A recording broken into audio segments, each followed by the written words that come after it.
Okay, so we've got 4 to 5 months of this, and also this is a good time for Thom Brennaman to get back in the game. Like Thom Brennaman time has... What a news dump he took advantage of. Time has sped up over the last 4 years. I think we'd all agree. I think everyone would agree with wherever it is our divisions are over the last 4 years.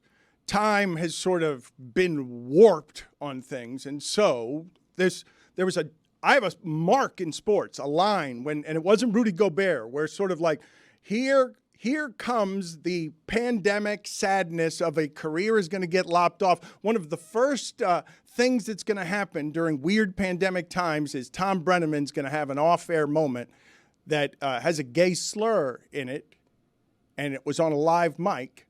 And then Thom Brennaman is giving the apology during what is now, over the last 4 years, Castellanos is only associated with this. You don't associate him with championship games or Phillies, or you just associate him with, as a Red, hitting a home run during the most awkward Simpsons-type satire apology you've ever heard in sports. Castellanos to lead things off. Jim Day's going to be taking us the rest of the way through this game as Holland takes over on the mound.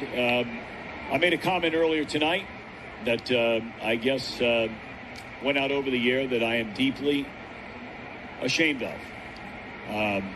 If I have hurt anyone out there, I can't tell you how much I say from the bottom of my heart. I'm so very, very sorry.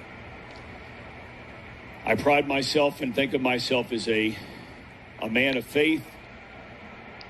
As there's a drive in a deep left field by Castellanos, it will be a home run. And so that'll make it a 4-0 ball game. I don't know if I'm going to be putting on this headset again. I don't know if it's going to be for the Reds.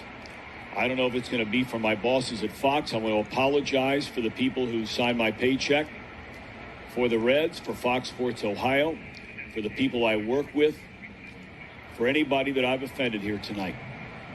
I can't begin to tell you how deeply sorry I am. That is not who I am, and never has been.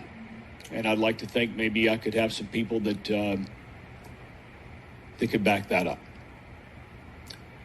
I am very, very sorry, and I beg for your forgiveness. Jim Day will take you the rest of the way home. And that ended in his career in a way that's like, I don't even mean to laugh. It's just so perfectly awful.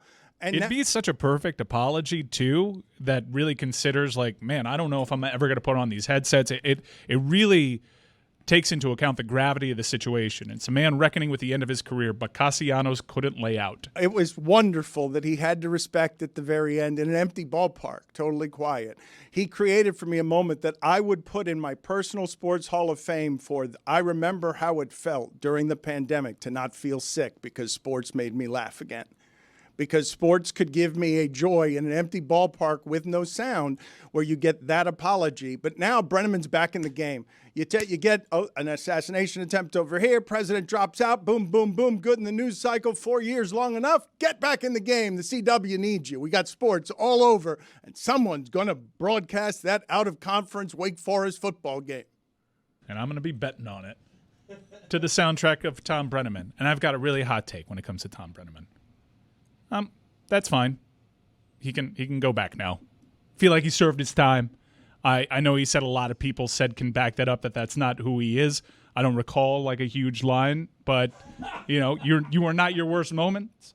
And I feel like 4 years and the penance of having to call ACC football on the CW, I feel like that's good. We did that one right. Jeremy's wincing, though. A lot of young, hungry broadcasters who you could have hired instead of a guy who used the F slur toward gay people on a hot mic when, his job is to speak. When your job's to speak and you speak a slur into a microphone, maybe you don't hire that person to speak again. There's plenty of other people who you could hire to do that job. I hear where you're coming from. I'm pretty sure that guy's never going to make that mistake again. Yeah, that's not the point. Okay. Well, it's just like I know I'm not going to play gatekeeper on broadcasters. I know there's plenty of young broadcasters, right, and there's plenty of crap football games for them to call.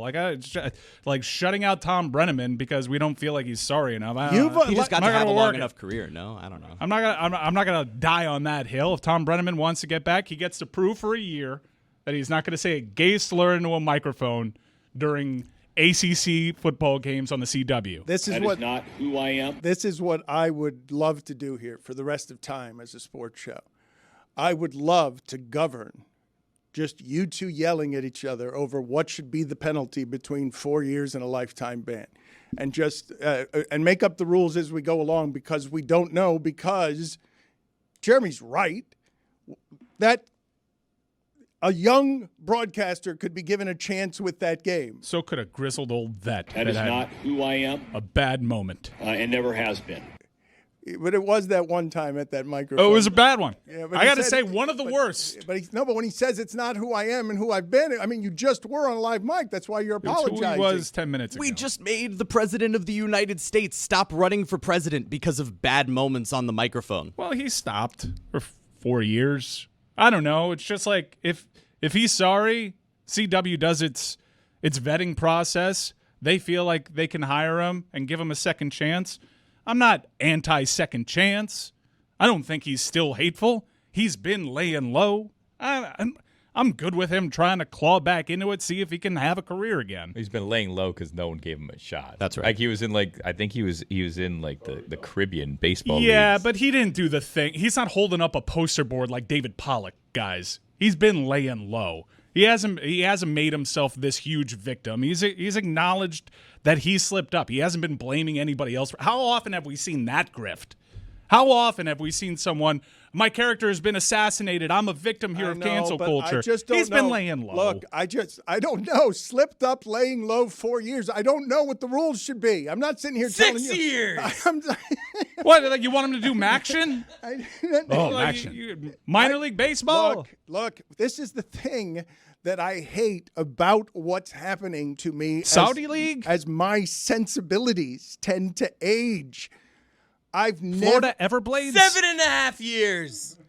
I've never been the guy who wants anybody lifetime gone for anything because we define anybody by their worst acts. Well, then welcome Thom Brennaman to the CW. Thank you. After 4 years of penalty, but I do like arguing about whether it should be 4.5 or 5 or 5.5, because I'm watching the Louis C.K. documentary and I'm like, okay, he's back in the game. And that was the penalty. I don't think he ever really left the game. No, but It's less for comedians. Comedians get 2.5 years. yes. Or one special. But if we're going to make all the rules as we go along, is like moral arbiters, we're going to all do this together, unified as one, on the one thing of what's the appropriate outrage for this sports broadcaster using a slur. What is the right amount? Brennaman's back in the game now. 4 years, we'll forget. One news cycle, we'll forget. Let's call him Louis C.W. If Nick Castellanos didn't hit so many home runs at bad moments, do you think Thom Brennaman would have been back sooner? I think the opposite. I think the only reason he gets to come back is because we've turned it into a meme. I think that had he not done it so many times, people would have forgotten why Thom Brennaman was fired to begin with. Because every time it happens, then you go and you see the apology, and you're like, what did he do again? You're like, oh, yeah, that's no. You know, like when they say let the apology be as loud as the criticism? That time the apology was louder than the initial incident. Like it's become so memeable that you have to kind of look back and say, what is he apologizing for? I pride myself and think of myself as a man of faith. As there's a drive in a deep left field by Castellanos, it will be a home run. It's so good. I mean, if a script writer wrote it, like if that is the shame you take to your grave as a broadcaster who took himself seriously and who got broadcasting descended to him from his father, someone who cherishes broadcasting, if the satire and humor of that is how your career ends and the universe just laughs at you with 1,000 clowns in the sky, it should be the final disgrace that echoes for you in a way that if you're not self-serious, you could be like, man, that was perfect. I got the perfect ending. A Brockmire type of casual slur that was grandfathered in from 3 decades ago in baseball off air. And now I've got to apologize for it, and it's going to be my eternal shame. Like I'm not kidding you when I tell you there's a special kind of curse in that purgatory that Brennaman has to take broadcasting that seriously, and that he would disgrace it at the end while still trying to respect the broadcast of it by describing a meaningless home run during the pandemic. Can you do a South Beach Sessions with him? That'd be no, not Castellanos. Well, yeah, do Castellanos too. But Brennaman ran into something that we later discovered was a thing entering that moment for Castellanos, because when this became viral, everyone's like, guys, this is not even the first time Castellanos has done this. There was an awkward apology on the air from his earlier days in Major League Baseball, and he's only leaned into it since. Like always, anytime now something is in the news, the first thing people do that like to gamble is they go to the home run props and pick Nick Castellanos to go deep. It started with the beginning of his career. His first home run was May 1st, 2011. The next day, Osama bin Laden was killed. Now he homered on the day of the Trump assassination attempt. He homered on the day that Joe Biden decided he would no longer run for president. He homered when the Phillies were on their broadcast giving an update on Charlie Manuel's stroke. He homered during, I believe, a rehab game at a minor league park when someone was talking about his then recently passed away Uncle Charlie. There are so many examples of Nick Castellanos homering in the middle of tragic news. I need to get that sound. We need to get that minor league sound, because it feels like a cosmic joke in that we are living right now the Castellanos era of pandemic baseball and comedy.